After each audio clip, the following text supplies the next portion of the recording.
exactly 1 year ago, I wrote an article that my next boyfriend would be a machine.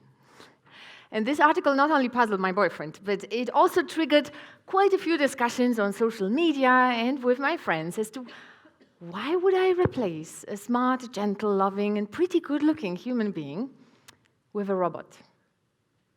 In fact, my article was not the first one, and nor the last one written about it, and there are already quite a few books and movies dedicated to this topic. Especially recently, we seem to be truly fascinated by this idea that we could replace our partners by robots. Where is this fascination coming from? Is it because we are so fed up and frustrated with humans? Or the machines are becoming really so good and competitive? I have to admit that objectively comparing humans and machines is pretty brutal. But this is a kind of comparison we need to get used to in our day-to-day life, in our careers, but also in our relationships. And I observed that already now, majority of the machines I am dealing with know me better than my friends. When it comes to Netflix or Spotify recommendations, haven't you realized they are seemingly more accurate than the majority of the gifts I received for my last birthday? And that shouldn't surprise us, because machines are excellent listeners, always willing to learn something new about us, and they are getting accurate the more time we spend with them. Whereas we, as humans, just in opposite. We lose our initial curiosity about others, and we start using cognitive shortcuts and simply confirming our biases. Machines are excellent listeners because also their attention span is unlimited, whereas our attention span went down from 12 seconds in year 2000 to 8 seconds now. And with such a short attention span, carefully listening is hard. And carefully listening to our partners is even harder. Because after several years spent together, they simply don't deliver enough novelty for our dopamine-seeking brains. Machines are not only better listeners, they are also so much better entertainers. Really good in capturing our attention with some light, fun, and engaging content, sent in the very right moment. That's why we're all getting used to this staccato meeting, dates, and family reunions, constantly interrupted by text and notifications. Yeah, because no matter how exciting your story is, there is always something more exciting happening somewhere else. Ironically, machines brings us closer with those being far, but at the same time, they are doing a really good job in separating us from those living next to us or with us. Machines with such a good entertaining and listening skills seem to be pretty attractive partners because they offer a really good value for time spent together. But they also offer something else, the comforting reliability that humans hardly ever can. Humans are irrational, their feelings ambiguous, and as a result, relationships are messy, and return on initial emotional investment very hard to calculate. Although mystery is a part of love, according to many studies, we humans, we prefer clarity over mystery.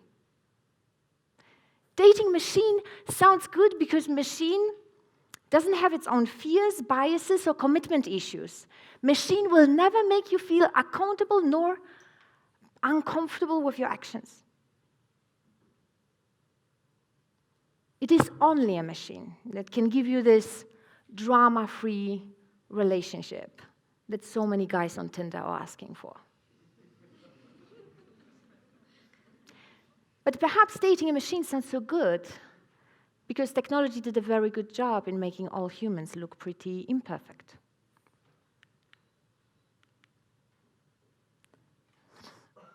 Although an average couple fights 200 times a year, We are constantly exposed to pictures of happy, smiling, good-looking couples spending their vacations in infinity pools and having avocado toast for breakfast. Needless to say, they are all loving their life. Those unrealistic images balloon our expectations, trigger our FOMO, and makes us feel dissatisfied, no matter how amazing our partner or our relationship is, because the most human reaction to achievement is not our feeling of satisfaction, but it's our craving for more. And nowadays, more is just a swipe away. So, is the future of dating still human? Whenever I'm speaking about it with friends, they always bet on empathy. We celebrate it, being confident that empathy will make us irreplaceable. And yet, that's true. Humans have empathy, and machines, no matter how good it is, lack empathy. But we seem to overlook one thing. Very often in dating setup, whenever there is like some ambiguity, a vulnerability, humans lack empathy as well. Have you ever heard about behavior like ghosting, benching, or about someone that finished a relationship over WhatsApp because didn't have time or energy to do it face-to-face? I am convinced that empathy could be able to differentiate us from machines, but at the same time, I have to admit that very often my Alexa would be able to finish a relationship in a more respectful way that we very often do.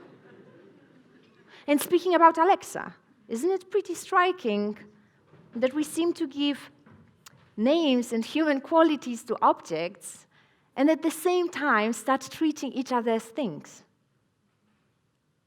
Our fascination, our idea that robot can replace the human tells more about us, our changing needs, than about technological advancement.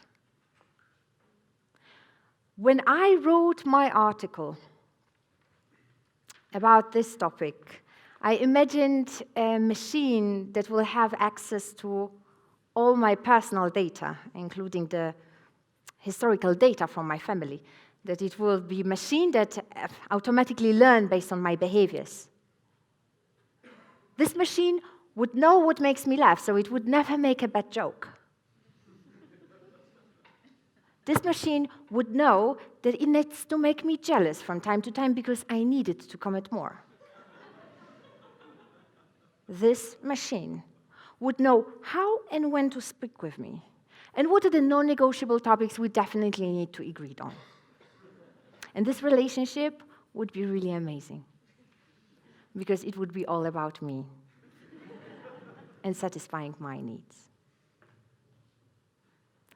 Because our idea of replacing individual by a robot is our childish fantasy, that someone can be exactly as we want them to be, not as they are. It is yet another example of this naive belief that technology can solve all the problems that we as humans are struggling with. Because strikingly enough, if you think about all the books and movies about this topic, the drama between human and a robot normally starts when the robot is becoming too human.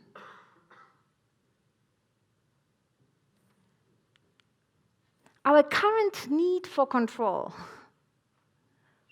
pushes us towards machines and away from humans. And it also triggered the question if the future of dating is still human. And it also triggered the question what the future would look like. But don't you think it's such a wrong question to ask? As if everything was predetermined. Instead, we should ask ourselves, what kind of future do we want? Because if we don't know what we want, it's pretty unlikely that we'll get it. So perhaps it's a really high time to make sure that we know what kind of future of love, what kind of partners do we want to be and do we want to have. And in case we don't want to be replaced by robots, perhaps it's a high time that we start expecting less from technology and more from each other. Thank you.